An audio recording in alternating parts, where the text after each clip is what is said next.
Señores.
BR 433 TC 2025 என்ற செம்மணி சிந்துபாத்தி இந்துமயான புதைகுழி விவகாரம் மதிய வேளையில் நீதிவான் நீதிமன்றம் யாழ்ப்பாணத்தில் கௌரவ நீதிபதி ஆனந்தராஜா அவர்கள் முன்னிலையில் எடுக்கப்பட்டது.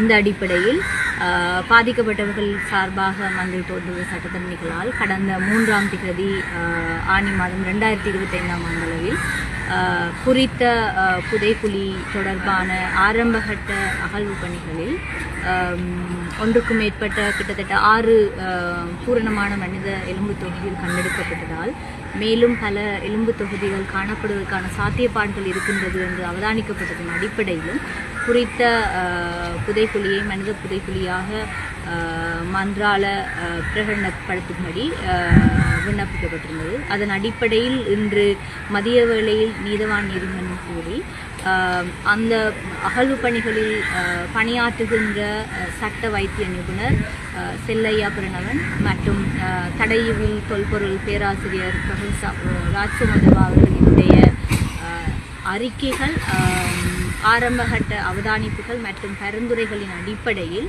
3 விதமான விடயங்கள் 2 பேர்னாலும் அன்றைக்கு தெரிவிக்கப்பட்டுள்ளது. அதில் முதலாவது வந்து அந்த குறிக்கப்பட்ட அகழ்வு பணி இடம்பெறுகின்ற இடத்துல 1.6 அடி அளவிலேயே மனித எலும்பு எச்சங்கள் வந்து அடையாளப்படுத்தக்கூடியதாக இருக்கின்ற சாத்தியப்பாடான நிலைமை. மற்றது வந்து ஒரு குழப்பமான சூழல் அல்லது குழப்பமான வகையில் வந்து அந்த குறித்த மனித எலும்பு கூடுகள் வந்து புதைக்கப்பட்டிருக்கின்ற ஒரு நிலையை அவதானிக்கக்கூடியதாகவும், ஆடைகளோ அல்லது தனிப்பட்ட அடிப்படையிலான அணிகலன்களோ வந்து குறித்த அடையாளம் காணப்பட்ட எலும்பு துண்டில் காணப்படாத ஒரு சூழலை பார்த்து இது வந்து ஒரு சட்டவிரோதமான அல்லது இரகசியமான புதைகுழியான ஒரு இடமாக பயன்படுத்திக்கலாம் என்ற ஒரு சந்தேகம் உருவாக்கப்பட்டிருக்கிறது. இப்பொழுது அகழ்வு செய்யப்பட்ட அடையாளம் காணப்பட்டதில் மொத்தமாக 17 மனித எலும்புக்கூடுகள் பகுதி அளவிலும் முழுமையாகவும் அடையாளம் காணப்பட்டது. 5 மனித எலும்பு தொகுதிகள் வந்து அகழ்ந்து எடுக்கப்பட்டுள்ளது புதைகுழியிலிருந்து. இந்த அடிப்படையில் தொடர்ந்தும் பல மனித எச்சங்கள் பகுதி அளவில் அடையாளப்படுத்தப்பட்டு இருக்கின்ற காரணத்தால் தொடர்ந்து இந்த மனித புவியின் தொடர்பான விடயத்தை வந்து தோண்டுதல் நடவடிக்கையை தொடர்ச்சியாக செய்ய வேண்டும் என்றது தொடர்பாகவும் பரிந்துரைகள் வந்து அவர்களால் மேற்கொள்ளப்பட்டது.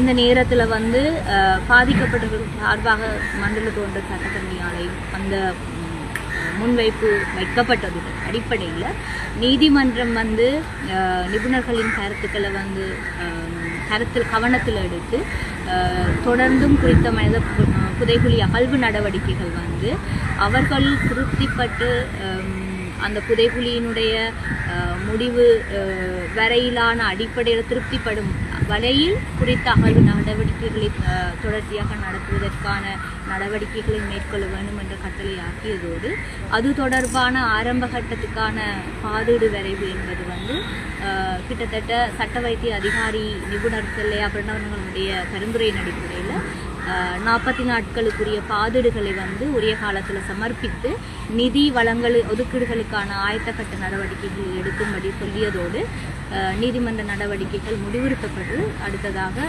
சிந்துபாத்தி இந்து மயானத்து தொடர்ச்சியான புதைக்குழி அகழ்வு நடவடிக்கைகள் பங்கு பெற்றுவதற்காக நிறுத்தப்பட்டது.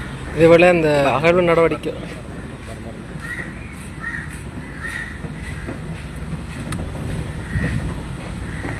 நடவடிக்கைகளில் வந்து வேறு 3ஆம் தரப்பு அல்லது இது பங்கு பெற்றோம் என்று சொன்னால் அதுக்கு ஏதாவது நடைமுறைகள் சொல்லப்பட்டது. அகழ்வு பணி நடைபெறுகின்ற சூழலை மேற்பார்வை பார்க்கிறதுக்கு அல்லது அவதானிப்பு செய்கிறதுக்கு யாராவது திறந்தர்கள் இருந்தால் தகுந்த விதத்தில் நீதிமன்றத்தை அணுகி அந்த அவதானிப்பு அல்லது கண்காணிப்பு ஏன் தாங்கள் பங்களிப்பு செய்யணும் அல்லது கலந்து கொள்ள வேண்டும் என்ற விடயத்தை வந்து நீதிமன்றத்துக்கு தெரிவிக்கிறது என்பதாக சட்டப்பிரணி நீதிமன்றம் திருப்திப்படுமாக இருந்தால் குறிப்பிட்டது போல பரிசீலித்து அதற்கான தகுந்த கட்டளையை உருவாக்க முடியும். தனிப்பட்ட ரீதியில் இல்லை சட்டத்திறனி மூலமாக சட்டத்திறனிகள் ஊடாக தான் நீங்கள்